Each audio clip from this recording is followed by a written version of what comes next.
想象一下这个场景，清晨5点多，天还有点灰，两个女人走在路上，她们不是去运动，不是去买早餐，她们是去看坟墓。因为3天前，她们最爱的老师被钉死了。故事似乎已经结束，但就在那个清晨，发生了3件让人无法想象的事情：地震、天使、空坟墓，然后历史被翻页。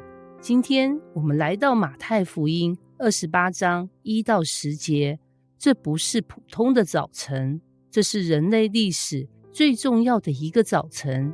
经文说，安息日将近，7日的头一日，天快亮的时候，抹大拉的玛利亚和那个玛利亚来看坟墓。注意几个细节。第一，7日的头一日，这就是星期日。后来基督徒为什么在星期日聚会，就是因为复活发生在这一天。第二，来看坟墓，他们不是来期待奇迹，他们只是来哀悼。这是悲伤的探访，没有期待复活，没有预备庆祝，只有失去。就在他们到达时，经文说，突然地大震动。想象一下，你走到墓园，突然地震，这已经够吓人，但接下来更震撼。经文说，因为有主的使者从天上下来，把石头滚开，坐在上面。先注意一件事，天使滚开石头，不是为了让耶稣出来，耶稣早就复活了。石头被挪开，是为了让人看见坟墓是空的。而这位天使的样子，他的相貌如同闪电，衣服洁白如雪。这不是温柔小天使，这是充满荣耀的存在啊！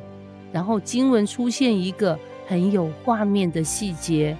经文说，看守的人就因他吓得浑身战乱，甚至和死人一样。想象那个反差，墓里的人复活了，墓外的人却像死人。罗马士兵是专业军人，但面对天使，直接吓到僵住。历史上最严密的墓穴保全，被一位天使秒破解。天使对妇女说，不要害怕。圣经里天使常常先说这句话，因为人看到天使，第一反应通常是我要死了。接着天使说，我知道你们是寻找那钉十字架的耶稣，然后宣布一句改变世界的话，他不在这里，照他所说的已经复活了。注意这句话，照他所说的。耶稣其实早就预言过，只是当时没有人真的相信。天使说，你们来看安放主的地方。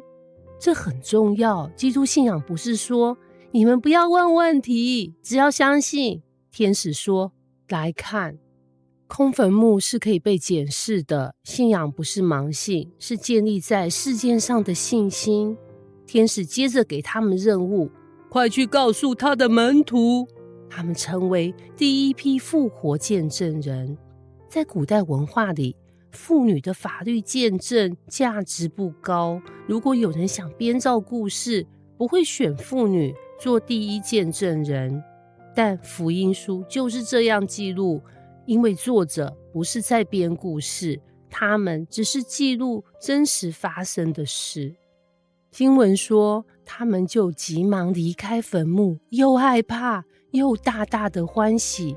这种情绪很真实，震惊、恐惧、喜乐。当一个人遇见神的作为，常常不是单一情绪，而是一种我不知道该哭还是该笑的感觉。就在路上，突然耶稣出现，他说，愿你们平安。他们立刻做一件事，抱住他的脚拜他。这画面非常重要，因为它证明一件事，复活不是灵魂显现，是真实身体的复活。他们可以抓住他。耶稣说，不要害怕，去告诉我的弟兄。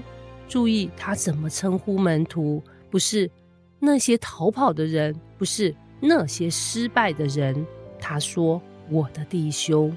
复活不只是胜过死亡，也是恢复关系。3天前，门徒以为一切结束，十字架像失败，坟墓像终点。